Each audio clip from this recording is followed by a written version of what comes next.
Peace. I trust you're healthy and well, and welcome to day 7 of One Nation Daily. My name is Maurice, aka DJ Croc, and this is a series of videos, or it's part of a 30-day challenge for me to show up and talk about a different topic for 30 days here on YouTube. So this is day 7. If you want more context as to how and why this came about, check out the first video entitled Heads Up. And you can check out all the other videos or catch up on all the other videos in the playlist entitled One Nation Daily on the channel. If you haven't already, please subscribe. It doesn't cost anything, but it really does help us to make the channel grow around here. It would be very much appreciated. So today's video, today I want to give flowers to some people. All right, I want to give flowers to some people. Why do I want to do that? A lot of the work that I do is within the funeral industry. So I am always around people who are giving flowers to people who are sadly no longer here to receive them or smell them. So I'm constantly being reminded of the importance and the need to give flowers to people while they are still here to receive them and smell them. So that's why today I decided I want to take some time to give some flowers to some people while they are here to receive them and smell them. Okay, and I hope that this video will inspire anyone that watches it to do the same. Reach out to someone who you love or appreciate and give them some flowers, or give them their flowers if you feel they're due them. All right. So I'm going to give out some flowers to a few people. This isn't necessarily an exhaustive list. I will probably do another one of these, but today I'm going to start with about 5 people today. All right. First person I want to give flowers to is Sister Culture. Sister Culture. Now, who is Sister Culture? Sister Culture is a legend in the UK/London sound system fraternity. Number one for being a woman within this industry for the time that she has been, because she's been in this industry, in the sound system fraternity, since round about the 70s or 80s, the 1970s or 80s, probably the 1980s, but possibly the 70s. But she's certainly been around in this industry for a long time.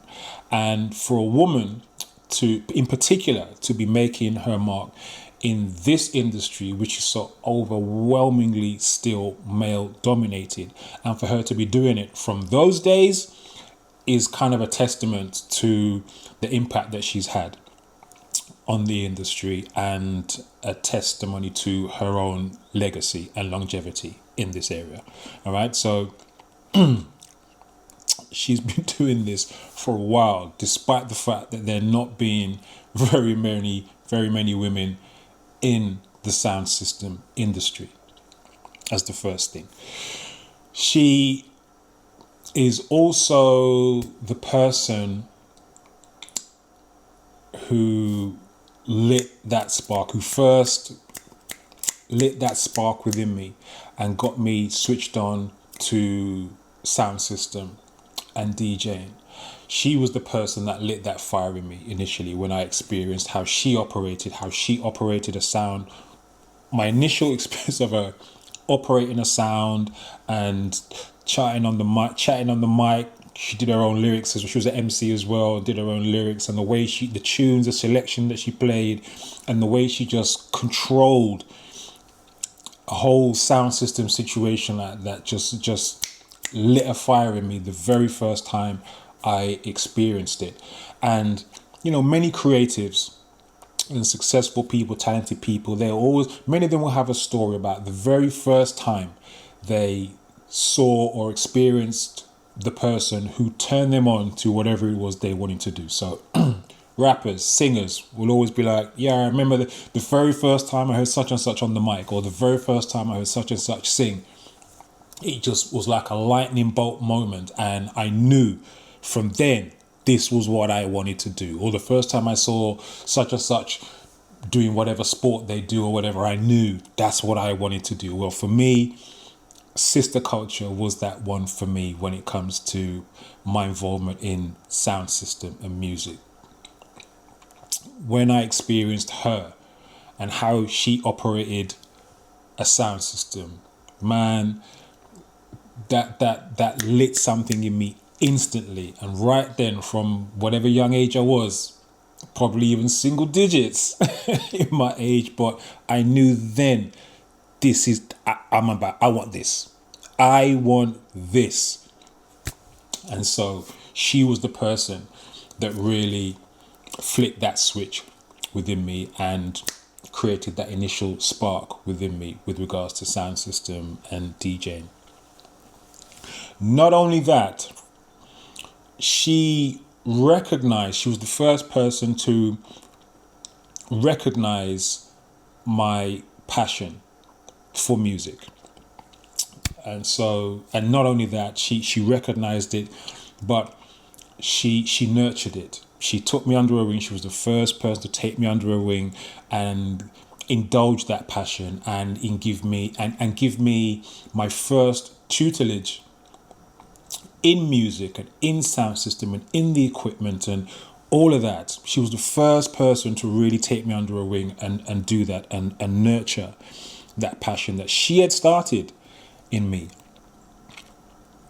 And my whole journey with sound system and DJing really began with sister culture, which is quite ironic, as I said before, in this industry that is so overwhelmingly male dominated, and me being a man in this completely male dominated industry, my journey was started by a woman, and her name is sister culture. And whatever I achieve in a positive fashion in this realm of sound system or DJing or music, I will always be eternally indebted to sister culture, always be indebted to sister culture.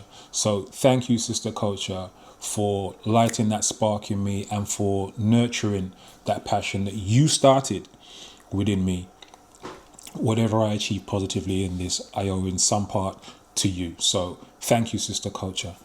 The next person I want to give flowers to is Tony Cunningham. Who is Tony Cunningham? Tony Cunningham is my big brother. He's also part of that first cohort of professional black footballers in the UK. Now, his name might not be as well known as Barnes or Fashanu or Wright, excuse me, or even the other Cunningham, Laurie Cunningham, no relation to my knowledge. But make no mistake, he was there playing at that level with those guys at that time. Okay? Tony Cunningham. He inspired me through his example to make a career of doing the thing that you love the best, more than anything else. There was nothing more that my brother enjoyed, nothing more he enjoyed than playing football. Nothing more. Didn't matter how many times my dad would tell him he must go and get a proper job. You think you can make money at kickball and all of that. Well, he went and showed my dad and anyone else who doubted him that yes, you can make money kicking ball. And he was very successful with it. He's probably the most successful person in my family or in my family's history. But that example that he set stayed with me, and he was one of my first heroes. Alongside my dad, he was one of my first heroes. And that example that he set for me, it was really important for me as a young black boy growing up in this country, in the UK, to see this black man doing it and making it and being so successful, legitimately being so successful. And not only that, doing it by doing the thing that he loved more than anything else on earth. And from an early age, I saw that and I thought, that's the way to do it. That's what you should be doing. You should be earning your living, doing the thing that you love the most. So then you're always doing what you love. And the fact that you get paid to do it is a big bonus. But I saw that and I thought, that's the way to do it. And that stuck with me from a young age, from an early age, that stayed with me. And that is a large part of the reason why I am in the position I am now, running my own business and doing what I want and making a career and a living from doing the things that I enjoy doing more than anything else. And that is in no small part to the example that was set by my brother, Tony. So next set of flowers is to my brother, Tony Cunningham. Thank you, big bro. Love you. And that example that you set for me has stuck with me for life. And I'm grateful to you for that. I really, really am. Love you. Next set of flowers I want to give out is to Leroy McConnell. Leroy McConnell is pretty much a lifelong friend of mine. We went to school together. We went to the same school. We lived in the same area. We went to the same youth club. We were always together in school, out of school. So we've been friends for many years, for decades. Now, Leroy is, to me, he's kind of an unsung hero in that, particularly in my hometown of Wolverhampton, because he's always on a mission. Dare I say he's on a mission, but part of his mission is always to help people. Always to help people, to look out for people and to help people. And he's done that for me in a big way, especially after 2020, which was by far the worst year of my entire life and worst year there ever will be I can envisage in my life. I lost both my parents in 2020, 2 weeks apart. I laid them both to rest together at the exact same time. 5 days or thereabouts after that, I lost my good friend Ty. A little bit after that, a few months after that, the woman who I believed was the love of my life at the time left me. And it was the worst. It was the worst. And I hit rock bottom hard. And I don't even want to go into, in this video, how close I came to not being here to tell this story. But Leroy played a big part in me being here still, because he looked out for me in the way that he does. Now, he wasn't the only one. There are a number of people who looked out for me and helped to keep me here and bring me back. But Leroy is always an instigator. He's always an initiator of this kind of approach when someone needs it. You know, he's the person who will start the rallying round and put things together and put people in place and what have you. He's one of those guys. So he's someone who's usually initiating this kind of care package, if you like, for want of a better phrase, that people need. He's entirely selfless, and he has played a huge part in saving and safeguarding my life. To this day, he still regularly video calls me just to check in on me and just to check how I'm doing and make sure that I'm okay. To this day, the most recent, as I'm recording this, the most recent video call he made to me was just yesterday. So this is someone who not only helped me at my lowest, at my my absolute lowest, but he continues to look out for me and just check in that I'm okay. You all right? How you doing? How's things? All now.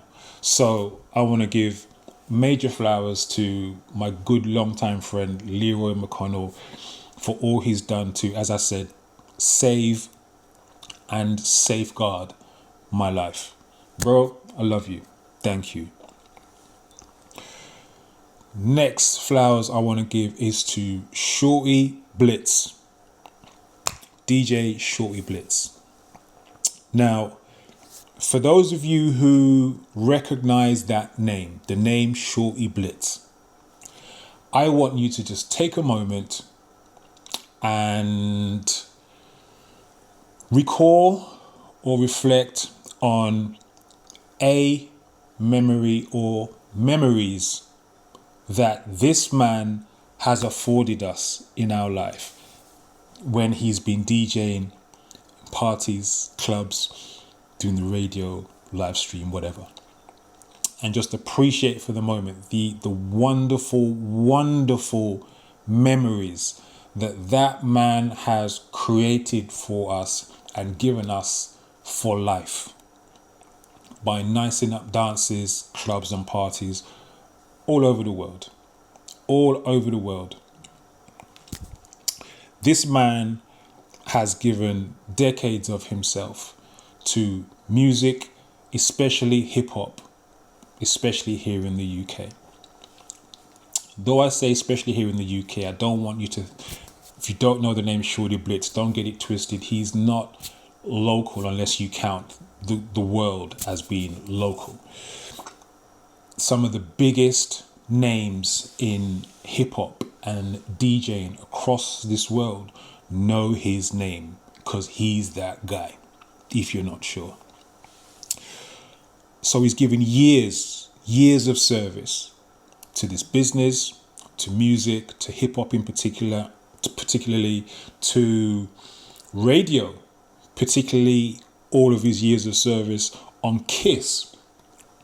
He has opened doors for so many artists and DJs and producers. He has used himself and his platform to help push the passions and careers of so many artists, loads of countless artists, DJs and producers. He is a loving father. He's a good friend and he's a good man. And a lot of people need to put more respect on Shorty Blitz's name, especially promoters, But a lot more people need to put more respect on Shorty Blitz's name. I'll give you one quick example.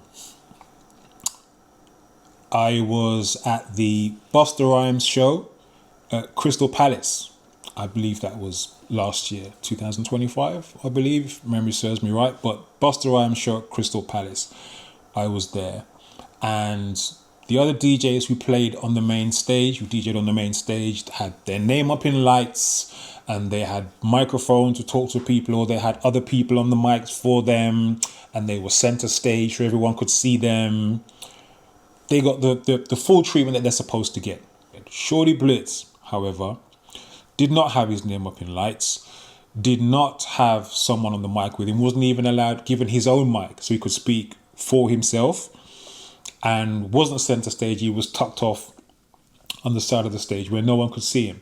So the majority of the people in the crowd, most of whom I'm sure wouldn't even realize that it was a living legend who was DJing for them.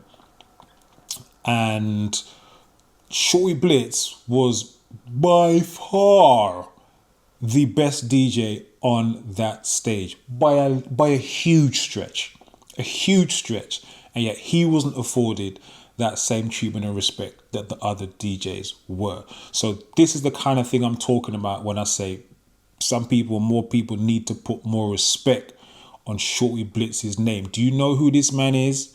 Do you know what this man has done for music or for hip hop in this country? Shorty Blitz, to me, is a legend, a living legend in the hip hop scene, not just in the UK, but globally. And the hip hop scene in the UK owes a lot to Shorty Blitz, owes a lot to Shorty Blitz. He's one of the greatest DJs this country has ever produced. And like I said, the music industry, especially the hip hop industry and fraternity, particularly in the UK, owes a lot to Shorty Blitz. He doesn't get the flowers I believe he deserves, so I'm giving flowers Shorty Blitz. My brother, and love. Thank you. Thank you for your service, sir. All right, the next person I want to give some flowers to is Mr. Thing. Now, Mr. Thing is another one of the greatest DJs this country has ever produced. He's a phenomenal DJ, ridiculous turntablist. It doesn't matter whether he's DJ, what format he's using, whether it's digital, whether it's real vinyl, he's just as deadly, just as dangerous, just as inspiring. He is a walking encyclopedia of music knowledge, like for real. You know, he, to the point where he could be considered a historian of music. Not that I'm trying to make him sound old or nothing, but his level of music knowledge is supreme, to say the least. And although he's really phenomenal, he's one of those turntablists, although he's phenomenal with it, he truly is, but he doesn't overdo it. You know, you have some turntablists, they're good at what they do, but they overdo it. They overdone it. They overdo it. Like they scratch the shit out of everything that they put on, or they're beat juggling with everything they put on. And sometimes people just want to hear the tune play. Sometimes you just got to let the tune play and let the people just hear the tune as it was intended to be heard by the artist. I mean, so phenomenal DJ, phenomenal turntablist skills, my gosh, but he never overdoes it. But he always manages to just blow people's minds every time he does. And not only that, he's just a super nice guy, super humble. And if you have a bad thing to say about Mr. Thing, then the problem is probably with you, because this guy is phenomenal at what he does, and he's just another really good human being. And I'm grateful that I can call him a friend, and I'm also grateful for all the inspiration that he's given me to be a better DJ. Mr. Thing always inspires me to be a better DJ. He sets the bar so high, and he always makes me, anytime I experience him DJing, he always just makes me want to run home and just jump on my decks and start practicing. That's the sign of a real good DJ to me, you know? So I'm very, very grateful that I could call Mr. Thing a friend. And also I'm very, very grateful for all the years that he has inspired me and continues to inspire me and encourage me to be a better DJ. Mr. Thing, love you, brother. Thank you for your service as well. I hope, like I said earlier on, I hope I said this earlier on, that I'm hoping that this video will inspire more people to do this and to give flowers to people who they love and appreciate, or who have been impactful on their lives in some way.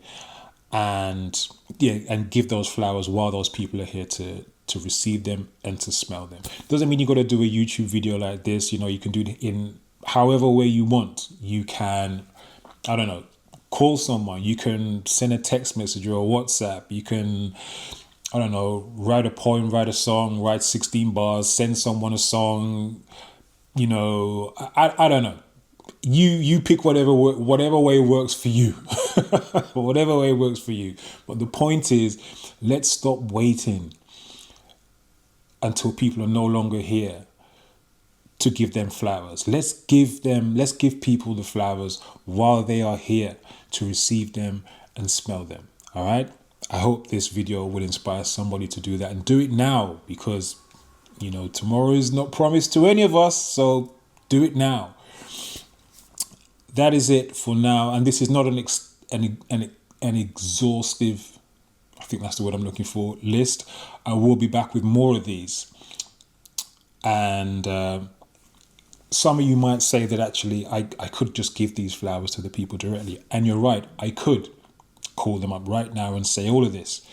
But I wanted this to stay here, so it is always here and ready and available for them to come back and see. And I want to do this publicly because I think giving flowers should be done publicly. So this is a very public way of me giving flowers to those people that will stay here and remain here as a testament to the sentiment that I have to these people. And like I said, I wanted to remain here and remind anybody that watches this to do the same. Go and give flowers to someone who you love and respect, and do it now. That is it for now. I will be back tomorrow with another one. Until then, stay blessed. Peace.